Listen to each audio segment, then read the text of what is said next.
Ramaphosa officially launched the 16 Days of Activism for No Violence Against Women and Children in Limpopo yesterday. Reflecting on the recent killing of women and children at the hands of men, he called upon them to lead the fight against gender-based violence. The theme for this year's campaign is Enough is Enough. To discuss this further, we are joined from our Pretoria studio by Themba Masango. He's the Secretary General of #NOTINMYNAME. It's a movement against abuse. Welcome. Good to have you here on the program, Themba. Good morning, Leanne. Thank you so much for having us. It's a pleasure. So we heard yesterday the President calling upon men to be at the forefront of the fight against gender-based violence. How does one transform the mindset of a male who has been known to abuse women and children for a very long time and who thinks it's okay and may have perhaps learned from other male role models such as a father? 100%. The call that the President makes is a call that is long overdue because we understand and know that issues of gender-based violence are largely perpetrated by us men. We are the ones that do the raping. We are the ones that do the killing in terms of femicide. And South Africa is currently facing a scourge with regards to gender-based violence and children abuse. So it is definitely about time that we get those that are actually the perpetrators involved in actually finding the solution with regards to this pandemic that we're facing. Yeah. I mean, sorry, continue, please. I don't want to interrupt you. Carry on. Yeah, I was basically saying that, however, it needs us to have a purposeful and a true, not just political will, but societal will to turn the cycle. Just like we did in the earlier years when HIV was coming in, just like we did even earlier with the apartheid system. We need all hands on deck. It's not just about launching events and having plans about plans and talking about what we are going to do. We really need to be on the ground on a daily basis and make sure that we are purposefully driving this issue to say that we need to change the social conscience of South Africa, because socialization, especially to young boys, has said to them that you are the head and nobody can tell you anything different.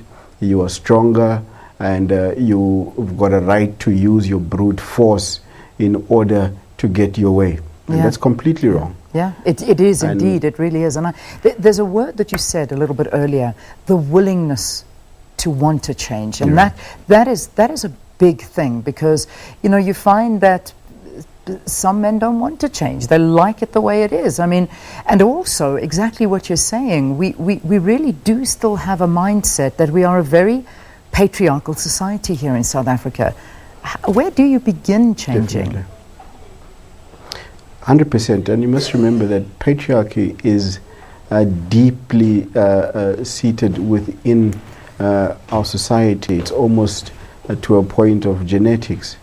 However, we need to, as I say, be deliberate with regards to the changing of mindsets, to make people understand that what we have been taught by culture, by religion, by even society, may not necessarily be the right way of moving this country forward.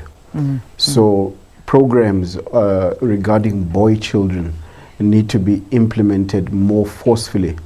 I'm sure you'll remember, Leanne, last month, NOTINMYNAME hosted an event where we were having boy children and talking to them specifically to say, as much as we affirm you, remember that your masculinity does not need to be toxic. And as much as we appreciate your existence, understand that your female counterpart is your equal, is your contemporary, and it is not by raising your bruteness or your voice, but rather your argument that's going to make a difference in society. Well, certainly. So we need to get these things inside our young boys. I mean, also with regard to education of women, because at the end of the day, women need to know their rights, and they also need to understand that they should not be at the behest of a man who they may believe is superior to them, or that they own them, or whatever the perception may be. Is that we need to start with education, not necessarily just for men, but for women as well, to understand their rights. 100%. And I think we need to, as a country, also realize that the emancipation of women and children is intrinsically linked to the emancipation of the country itself. It's part of the entire social revolution that, a nation that does not have its women and children free cannot claim to truly be a free nation.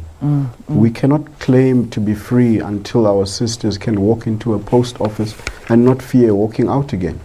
We cannot fear for our sisters getting into a taxi when it's full of men at night, and for them to have an adrenaline rush of wondering whether they'll be able to make it home. So it is a fundamental human right that women need to be emancipated in this country. And it should not be a political point scoring point where we tick a box and say we have done this. It really needs to have the clear intention to say that we need to truly free this nation. Yeah, and it really is. I mean, it's not something that a young boy child is born with. It is, as we said at the beginning of the interview, it's something that they see, they learn, they pick up from their communities, and then of course they just keep that cycle going of living in an abusive society. Government is allocated, and I'll have this unfortunately be our last question, but I'm looking at government that's allocated 1.6 billion rand to the emergency fund to fight gender-based violence, to focus on education, to focus on programs to assist survivors and the employment of social workers as well. What are your views on this? Well, I'm going to sound a little bit controversial now. This money has been allocated and so on. My question is, how much of it is really going to trickle down to society, down to the rural areas, down to programs where civil organizations on the ground are actually doing the work? Because you hear these plans of saying we're going to do this and we'll do that with the money, and then 2 years from today we're probably going to have another Zondo commission that is going to want to find out what happened to the money that was supposed to be allocated. So we need to really be sure as to where the money is going to go, and it cannot go to people who are just sitting in their air-conditioned offices and forever planning situations and having summits about how they are going to deal with gender-based violence. It needs to really come to the ground. It needs to come to areas like Mamelodi, Hammanskraal, Skandav. It needs to get to Twatwa, right down to those areas where do not even actually make media front pages, so that a real difference can be made. It needs to actually fund programs where people are going into pubs and Shisanyama areas to hold talks to men, that the money must be seen to actually to be making a difference. Indeed. Otherwise it's just going to be more of the same, and people are going to now be tendering on gender-based violence and making money off of people's lives. This is real life. This is real serious situations that we're dealing with. We can't afford to be messing around with this issue. All right, Themba, we leave it there. Thank you for those strong sentiments and words. Themba Masango is the Secretary General of #NotInMyName, talking to us about the launch of 16 Days of Activism for No Violence Against Women and Children and the role of men in the fight against the scourge. This is running from 25th of November to the 10th of December. Just gone 8 o'clock, Sakina's